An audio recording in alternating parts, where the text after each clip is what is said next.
Muy buenas tardes. Bueno, hoy vamos a estar hablando, ustedes ya han estado haciendo un trabajo al respecto, acerca del marco legal de las sustancias químicas en Colombia. Cómo las leyes, algunos decretos y algunos hechos que ocurren en nuestro país afectan nuestro uso de las sustancias químicas y algunos aspectos de nuestra profesión, tales como la investigación, tales como la industria, etcétera. Entonces empecemos por las responsabilidades. Entonces, ¿a quién le corresponde llevar un control del uso de las sustancias químicas en Colombia? ¿Y eso a qué conlleva? Bueno, entonces primero hablemos de la medición del impacto de esas actividades que se realizan con sustancias químicas. Entonces tenemos, por un lado, al Ministerio del Medio Ambiente y Desarrollo Sostenible. Entonces todos sabemos que la competencia del Ministerio del Medio Ambiente está ligada a todo lo que tiene que ver con industrias pesadas, con importación, con exportación, etcétera. Y se encargan de generar las políticas que conlleven pues a un uso adecuado del medio ambiente y de la no contaminación del mismo. ¿Quién designa el Ministerio del Medio Ambiente para realizar esos monitoreos, esos controles que conlleven a unas legislaciones? En primer lugar, las CAR, o sea, corporaciones autónomas regionales. Entonces, ¿qué es una corporación autónoma regional? Es como un brazo del medio ambiente, del Ministerio del Medio Ambiente que se encarga de realizar un control, de realizar un monitoreo, de establecer políticas, de crear programas en favor del el cuidado del medio ambiente en una zona específica del país, en un sector eh, muy particular del país y actúan de acuerdo a las necesidades de ese sector. Por ejemplo, les menciono tres que se me vienen a la cabeza. Corantioquia, que se encarga del área metropolitana, está muy enfocada a las industrias que hay acá en Medellín, está enfocada a la contaminación generada por los automóviles, etcétera. Corpo Urabá, que está situada pues en el Golfo de Urabá. Cornare, que se encarga del oriente antioqueño y municipios aledaños. Y cada quien pues se encarga de problemas muy específicos de esos entes territoriales o de esas zonas. Otra, otro ente encargado son las autoridades ambientales urbanas. ¿Qué son las autoridades ambientales urbanas? Son pues unas entidades que por ley han sido instituidas especialmente en centros urbanos grandes. En Colombia existen autoridades ambientales urbanas en Bogotá, en el Valle de Aburrá, en Cali, en Barranquilla, en Cartagena, especialmente ciudades que tienen poblaciones superiores a 1 millón de habitantes, donde los impactos ambientales de esa población tienen unas consecuencias muy específicas. Bueno, ¿qué entes hay adscritos a ese Ministerio del Medio Ambiente? Por un lado tenemos al IDEAM, que es Instituto de Hidrología y de Meteorología. Ellos se encargan pues de tomar mediciones, de realizar monitoreos a ciertos fenómenos que están relacionados con el medio ambiente y con los territorios como tal. El INVEMAR, que es un instituto de investigaciones marinas, el SINCHI, que es un instituto de investigaciones en el Amazonas, y el Instituto de Investigaciones del Pacífico. Todos estos son entes eh, autónomos, pero que están adscritos al Ministerio de Medio Ambiente y que se encargan de generar información, con tal de generar políticas para el uso del control de sustancias químicas. Bueno, en cuanto al tema de la salud, ¿a quién le corresponde monitorear a las sustancias químicas desde el punto de vista de la salud? Pues al Ministerio de Salud y Protección Social, a través de dos entidades que están adscritas a ese Ministerio de Salud. Por un lado, el Instituto de Salud, Instituto Colombiano de Salud, que es una entidad encargada de vigilar el cumplimiento de los protocolos de salud a nivel laboral, a nivel de las ciudades, de controlar eh, las políticas relacionadas con el cuidado de la salud en los diferentes entes territoriales. Y por otro lado tenemos al INVIMA, que se encarga de monitorear medicamentos y alimentos para que cumplan con unos protocolos o con unas condiciones previamente dadas. En cuanto al sector agrícola, el encargado viene siendo pues el Ministerio de Agricultura y su brazo que sería el ICA, el Instituto Colombiano Agropecuario. Bueno, en cuanto al ICA, ellos también se encargan de revisar el impacto de sustancias químicas, ya sea fertilizantes, ya sea herbicidas, ya sea pesticidas, en el desarrollo de actividades típicas del agro como agricultura, como ganadería, como minería, etc. Entonces, tenemos estas tres entidades que van haciéndole un control a todo el uso de sustancias químicas en diferentes eh, sectores del país. Bueno,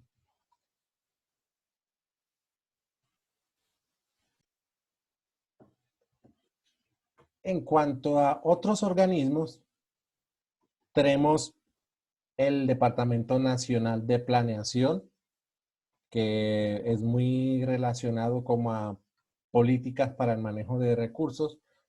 Son muy importantes a la hora de recolectar los datos que todas las demás entidades le suministran. La DIAN, Departamento de Impuestos y Aduanas, ellos tienen un papel preponderante en el control, en el monitoreo de todas las sustancias que ingresan o que salen del país. El DANE, que es el Departamento Administrativo Nacional de Estadística, que se encarga también de llevar, de recopilar toda la información que le van a pasar al Departamento Nacional de Planeación para poder tomar decisiones. Y la Unidad de Planeación Minero-Energética, que se encarga mucho de ese sector y de toda la afectación que este sector minero energético generaría en cuanto al uso de sustancias químicas, que es lo que a nosotros pues nos está compitiendo en este momento. Ok, bueno, en cuanto a la fabricación e importación de sustancias, es bien sabido pues que Colombia es un estado eh, de derecho y es un estado que favorece, según la Constitución, a la libre empresa. Por lo tanto, si uno desea formar una industria química, una empresa que produzca productos químicos, pues lo puede hacer siempre y cuando cumpla con todas las normatividades y los protocolos establecidos. Sin embargo, debido a las características que presenta el país como tal y debido a situaciones que se van presentando, la Constitución colombiana da la facultad de ir creando cierto apoyo a algunas leyes o ciertas restricciones a otras, de tal manera que nosotros podamos o no podamos disponer o fabricar o consumir algunas sustancias. Entonces vamos a empezar un poco con la fabricación y con la importación. Bueno, todos sabemos pues que la madre de todas las reglas que nos rigen a nosotros es la Constitución Nacional. Entonces, el artículo 81 de la Constitución dice: queda prohibida la fabricación, la importación, posesión y uso de armas químicas, biológicas y nucleares, así como la introducción al territorio nacional de residuos nucleares y desechos tóxicos. El Estado regulará el ingreso al país y la salida de él de los recursos energéticos y su utilización de acuerdo con el interés nacional. Ok, entonces, por un lado, nosotros en Colombia, por constitución, no podemos manipular ningún tipo de material radioactivo. O sea, si nosotros, por ejemplo, queramos hacer una investigación con material radioactivo, pues ya la constitución de facto nos lo está prohibiendo. Tendríamos que hacer un lobby muy grande para poder lograrlo. Ok. Otro documento muy importante del cual nosotros nos vemos eh, afectados y en el cual nos compete mucho es el Estatuto Nacional de Estupefacientes. Todo muy bien sabido por nosotros que Colombia es un país que sufre las consecuencias del narcotráfico, que lo ha tenido desde hace varias décadas, que todavía lo sigue teniendo, y debido a esto se han tenido que sacar algunas leyes que regulan el uso de algunas sustancias.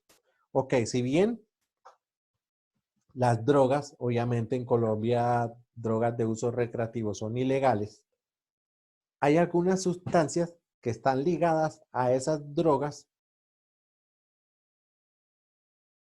y que por estar tan ligadas a esas drogas se ha tenido que hacer una legislación al respecto. Entonces ese Estatuto Nacional de Estupefacientes dice en su capítulo 4, sección F,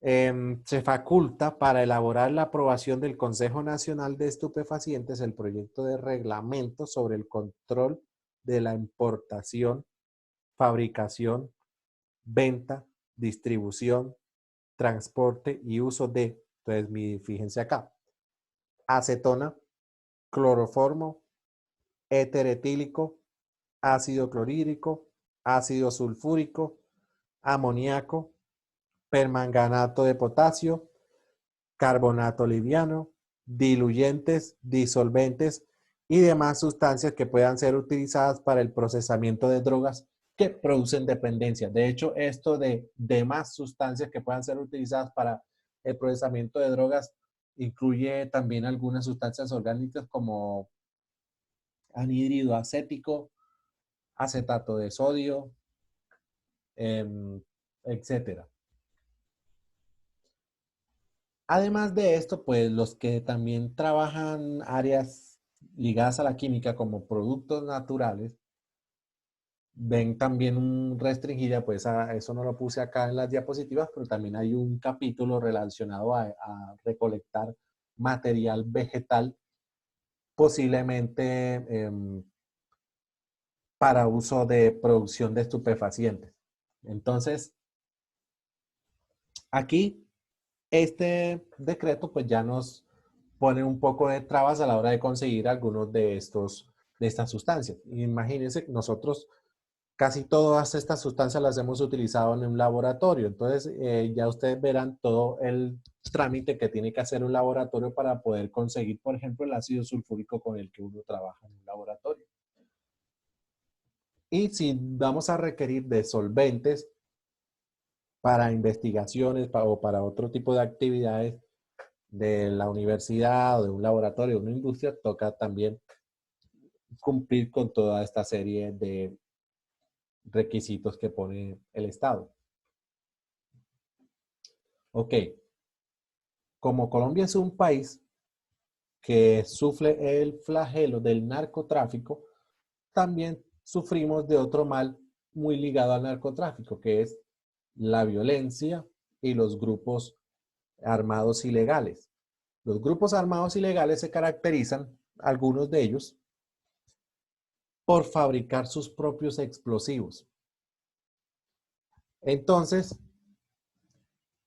Decreto 334 de 2002, artículo 14. Dice, la importación, distribución o fabricación de materias primas o insumos que sin ser explosivos individualmente, en conjunto conforman una sustancia explosiva sin la previa inscripción ante el Departamento de Control del Comercio de Armas, Municiones y Explosivos del Comando General de las Fuerzas Militares, dará lugar al decomiso inmediato de dichos materiales y a la imposición de las sanciones pertinentes. En pocas palabras, la Constitución Nacional dice que los únicos en Colombia que están habilitados para aportar sustancias explosivas son los militares, las fuerzas militares. Ningún otro ciudadano del país se le permite portar nada que sea explosivo o materia prima para producir explosivos. Si usted lo hace, se ve expuesto a sanciones o a cárcel. Ok. En cuanto a esto, pues hay algunas sustancias que a nosotros nos afectan, como por ejemplo carbón activado, nitrato de potasio, clorato de potasio, eh, algunas otras sales que pueden ser usadas para fines académicos, pero como también pueden ser usadas como materia prima para producir explosivos, entonces se ve restringido su uso. Bueno, acá tenemos un caso particular, en algún momento se los mencioné, que es la ley 1773 de 2016. Esta ley está enfocada al uso de sustancias químicas con fines violentos, con fines de generar lesiones directamente con esas sustancias. Entonces, a esa ley se le hicieron algunas modificaciones que conllevaron a esta ley 1773 de 2016. De hecho, esta ley 1773 de 2016 también se le conoce, o se le conoce mucho mejor con el nombre de Ley Natalia Ponce de León. Ustedes recordarán que Natalia Ponce de León una mujer, o es una mujer, que en algún momento fue atacada con un ácido concentrado. Una persona lo arrojó sobre el cuerpo de ella, desfigurándoselo por completo, generándole secuelas de por vida. En vista a eso de que una sustancia química puede generar ese daño tan grande, se ve el Estado en la necesidad de generar una política que regule el uso de esas sustancias. Entonces aquí es cuando nosotros llegamos a una controversia. ¿Hasta qué punto cualquier sustancia puede ser considerada altamente peligrosa? ¿Hasta qué punto una sustancia puede considerarse completamente inofensiva? Algunas personas que de pronto cuestionan un poco esta ley dirán que una agua hirviendo puede generar el mismo efecto que un ácido. Entonces, ¿de qué trata esta ley? Primero, regular la distribución al público de algunas sustancias como ácidos concentrados, como bases concentradas, como solventes o químicos que sean muy abrasivos, etc. Se regula también por medio de esta ley las penas en las que incurrirán personas que utilicen ese tipo de sustancias para generar lesiones a otras. Se eliminan algunas gabelas que tenían los que cometían este tipo de crímenes, entre otras cosas. Entonces, Ley Natalia Ponce de León, Ley 1773 de 2016. Bueno, en cuanto al transporte. Bueno, ¿quién regula el transporte de sustancias químicas en el país? Bueno, vamos a enfocarnos al transporte terrestre. Ese transporte terrestre de sustancias químicas se encuentra reglamentado en el decreto 1609 del 31 de julio de 2002, que habla pues del manejo y transporte terrestre automotor de mercancías peligrosas por carretera. Ok. ¿Qué se debe tener en cuenta para transportar sustancias peligrosas por carretera? ¿Qué tipo de capacitación y de perfil debe tener la persona que se va a encargar de transportar esas sustancias? ¿Qué características y señalizaciones deben tener los vehículos destinados a ese tipo de trabajo? ¿Qué medidas de seguridad deben cumplir esos vehículos? ¿Qué hacer en caso de tener algún tipo de emergencia con esos vehículos? Entonces, todo eso y algunas disposiciones más son controladas o son dadas a conocer en este decreto. Ok. Bueno, ustedes ven que algunos carro tanques, como uno le suele decir acá en Colombia, bueno, los carro tanques, el nombre técnico de ese tipo de vehículos es camión cisterna. Los cisternas normalmente en la parte de atrás suelen o solían tener un rombo de este tipo. ¿Ese rombo qué significa? Según el color nos está indicando la parte blanca, pues qué tipo de peligro se expone uno cuando tiene contacto con esa sustancia. La parte azul, el nivel de riesgo, qué tan mucho o qué tan poco peligroso es. En la parte roja, la inflamabilidad. La parte amarilla, qué tan reactivo es. Y cuando en Colombia se implementó el sistema globalmente armonizado para el manejo de sustancias químicas, pues estos rombos quedaron un poco en desuso, pero los colores no. Esos colores nosotros los vamos a ver un poquito más adelante cuando vayamos a mirar la manera en que vamos a almacenar los reactivos. O sea, todo lo que tiene que ver con matrices de compatibilidad. Ok. Entonces, algunos vehículos cisterna todavía conservan este tipo de rombos, pero los que ya se están acogiendo a las nuevas normatividades utilizan el sistema globalmente armonizado que ustedes ya nosotros hemos visto los pictogramas que maneja el sistema globalmente armonizado para referirse a una sustancia muy combustible, muy comburente, a un gas inflamable, a algo explosivo, a algo corrosivo, a algo contaminante del ambiente, algo venenoso o que sea cause daños a largo plazo, entre otras.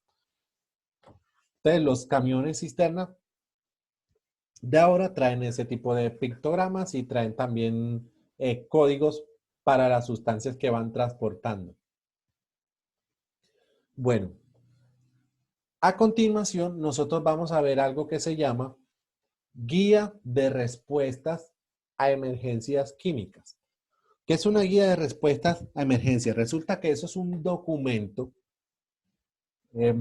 difundido a nivel mundial, se va actualizando cada cierto tiempo, se va actualizando periódicamente y es en sí un documento como una cartilla, un folleto que toda autoridad debería tener a la mano para atender una determinada emergencia química. Bueno, ¿quién debería tener ese documento? Bueno, el alcance, bueno, a nivel de territorio, las alcaldías, los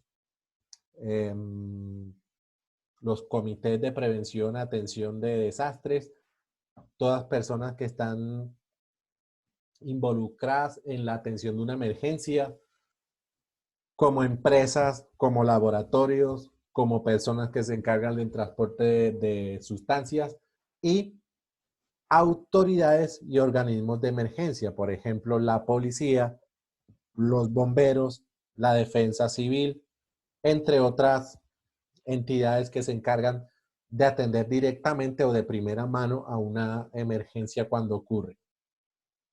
Bueno, ¿qué hacer cuando se tiene una emergencia ligada a una sustancia química? Los encargados a nivel territorial de hacer estos planes, de ejecutarlos, de hacer el estudio para un futuro caso, son los CLOPAT, que son los comités locales de prevención y atención de desastres. En todo municipio debe haber un CLOPAT. Ok, bueno, esto que ven ustedes aquí es una guía de respuesta en caso de emergencia. Entonces tenemos acá la versión 2020. ¿Qué tipo de emergencias podemos tener causadas por un químico? Entonces nosotros acá en esta imagen vemos dos ejemplos. El primero, una explosión de un laboratorio. Este fácilmente podría ser nuestro laboratorio de química donde nosotros trabajamos. Miren este cómo quedó. Entonces acá hubo una explosión en un laboratorio de una universidad y acá hubo un derrame de un químico provocado por el volcamiento de un camión cisterna. Ok, bueno, si usted está al frente de esta situación o de esta, ¿qué haría? Bueno, entonces lo que vamos a hacer a continuación es hacerle una revisión a esta guía de respuesta en caso de emergencia. Entonces yo voy a mandarles la guía de respuesta en caso de emergencia eh, planteada, el resumen organizado por Corantioquia, que es la corporación autónoma regional que se encarga o que tiene jurisdicción acá en el Valle de Aburrá, y les voy a mandar el documento que funciona a nivel global. Entonces, vamos a revisar unos casos particulares en los que nosotros vamos a basarnos en esa guía para mirar qué vamos a hacer al respecto. Ok, entonces, mirando estas dos emergencias, si usted le llegara a ocurrir esto, por ejemplo, usted usted es quien está al frente del laboratorio o usted es el conductor de este vehículo. Como nosotros digamos que nos encaminamos mucho más como a este lado, vamos a tomar este como ejemplo. Imagínese que usted está al frente de un laboratorio y llega a ocurrir esto. ¿Qué es lo primero que usted haría? Entonces vamos a ponernos a pensar. ¿Qué es lo primero que nosotros hacemos cuando nos ocurre un accidente, una emergencia causada por una sustancia química? Aquí obviamente ocurre una explosión. Hay muchas cosas en las que uno pensaría y hay otras cosas que tal vez se le escapen a uno de las manos. Por ejemplo, ¿qué tal si yo voy al ver que todo se está incendiando? Lo primero que se me viene a la cabeza es buscar agua para apagarlo. ¿Será que uno puede hacer eso? ¿Será que cualquier sustancia se puede apagar con agua? ¿Qué pasaría si un compañero o compañera del laboratorio está herido y está dentro del lugar? ¿Qué haríamos nosotros? Por seguridad y por norma, ¿qué deberíamos hacer? ¿Qué pasaría si nosotros utilizáramos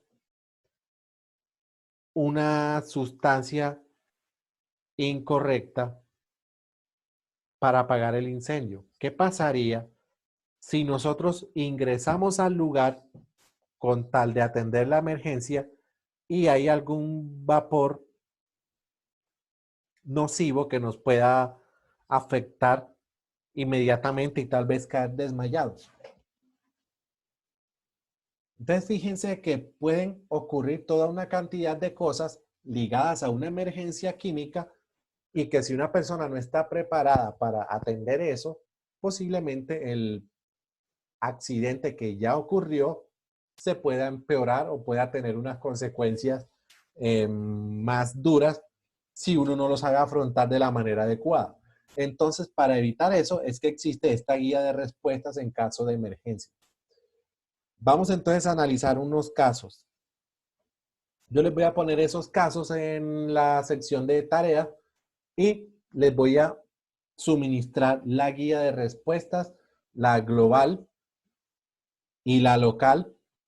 Y además de eso, vamos a ver un video de cómo una serie de autoridades locales de una zona atendieron una emergencia ligada a un químico.